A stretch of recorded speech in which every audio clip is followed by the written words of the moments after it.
Going now to our seventh spot is the Commission on Elections, or COMELEC. COMELEC assures voters that one of its data centers is safe and secured from potential harms ahead of the 2025 midterm elections.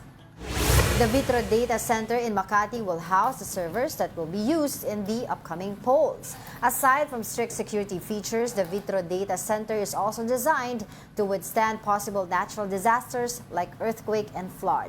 The data center was previously off limits to the media in the previous elections, but COMELEC decided to let the public see its features this time.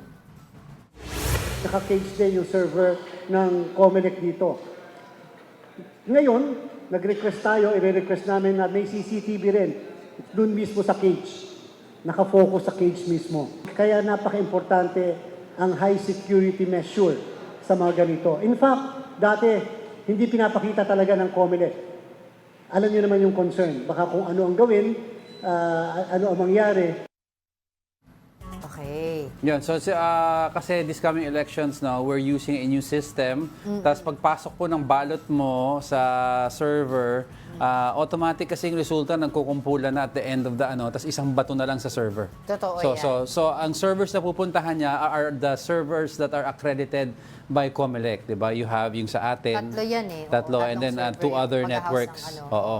So at ang goal dito kasi ng COMELEC is dati kasi meron nagka-cut off tayo at 95 to 97% sa voting.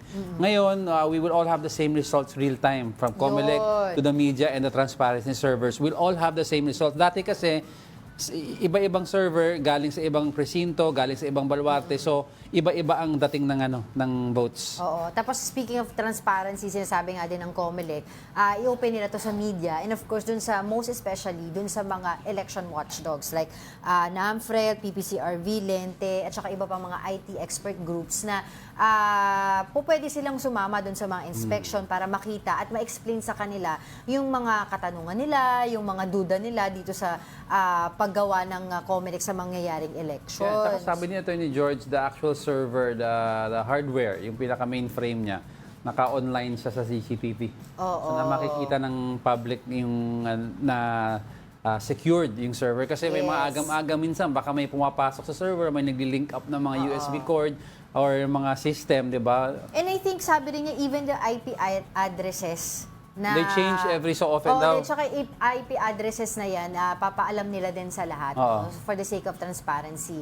Kasi naging issue rin yan before, Papaalam if you nila? can remember. Oo, yun ang sabi nila. Katakot And yan, itong Vitro na to, na sinasabi nila, I was reading about it, na yun nga, nabasa ko rin kanina na it can withstand yung mga natural disaster like earthquake, flood. Tapos, di ba, alam naman natin sa history ng election natin, biglang nagba-brown out, ganyan. Ito, sa Vitro daw, doon natin masisubukan kung tama na kapag nag-brown out, sila talaga automatic sasalo. At it can withhold at least 3 days ng operation ng tsaka parang servers. for lack of a better term, kasi hindi man ako techie, parang multiple redundancy system. Kasi there are systems that are called multiple redundancy. These are earthquake systems na sa US that the stock exchange uses. Pag nag-earthquake, nagko-collapse, nagka-cut off sa power, or mawawala ng power yung current system, binabato niya to a secondary system. Tapos pag na yun, binabato niya to a third. So parang madami siyang backup within a backup to ensure that the data is safe and secure, hindi mawawala. Sige. So hopefully we can talk to COMELEC para mas ma-explain sa atin ito, no? Tsaka of course yung mga agam-agam ng mga election watch